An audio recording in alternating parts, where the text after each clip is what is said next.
നമസ്കാരം. സംസ്ഥാനം ഇതുവരെ കണ്ടിട്ടില്ലാത്ത സാമ്പത്തിക പ്രതിസന്ധിയിലൂടെയാണ് നീങ്ങിക്കൊണ്ടിരിക്കുന്നത്. സർക്കാർ അത് സമ്മതിക്കുമ്പോഴും വീണ്ടും കേരളത്തെ കടുത്ത സാമ്പത്തിക പ്രതിസന്ധിയിലേക്കാണ് ഇടത് സർക്കാർ തള്ളിവിടുന്നതും.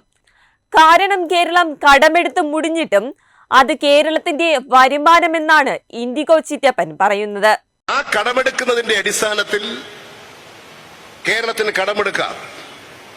ആ കടമെടുക്കാനുള്ള പണം കഴിഞ്ഞ കാലങ്ങളിൽ 19,600 കോടി കഴിഞ്ഞ കടമെടുപ്പുണ്ട്. ആ കടമെടുപ്പിനുള്ള അവകാശം കേന്ദ്ര ഗവൺമെന്റ് നിഷേധിച്ചു. നിർമ്മല സീതാരാമൻ അത് പ്രഖ്യാപിച്ചു. കടം വാങ്ങിക്കൂടെ? കടം വാങ്ങാനുള്ള അവകാശം പോലും നിഷേധിച്ചു. അതുകൊണ്ട് കഴിഞ്ഞ വർഷത്തെ അപേക്ഷിച്ച് ഈ വർഷത്തിലേക്ക് വരുമ്പോൾ കടം വഴി വന്നിരിക്കുന്ന വരുമാനം 19,600 കോടി വരുമാനം നമുക്ക് ഈ വർഷമില്ല. ഇതെല്ലാം കൂടി നോക്കിയാൽ ഏതാണ്ട് ഒരു 58,000 കോടി വരും. ഇത്രയും കടം വാങ്ങി കൂട്ടിയിട്ടും കേന്ദ്രം കടം വാങ്ങാൻ സമ്മതിക്കുന്നില്ലെന്നാണ് EP ജയരാജൻ പരാതി പറയുന്നത്. മാത്രമല്ല, ഇങ്ങനെ കടമെടുക്കുമ്പോൾ കിട്ടുന്ന പണത്തെ കേരളത്തിന്റെ വരുമാനമെന്നാണ് EP ജയരാജൻ പറയുന്നത്.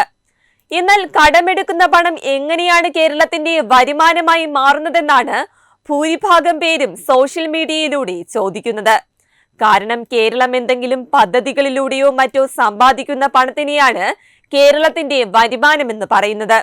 എന്നാൽ കടമെടുക്കുന്ന പണത്തിനെയാണ് ഇവിടെ EP ജയരാജൻ വരുമാനമെന്ന് പറയുന്നത്.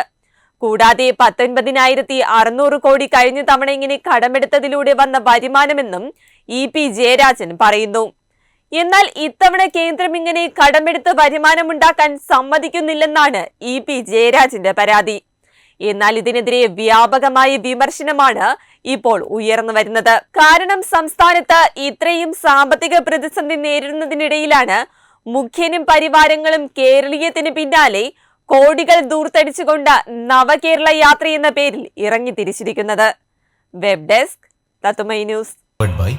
ദിഗന്ത റിസോർട്ട്, അഹമ്മദാബാദ്, ഗുജറാത്ത്.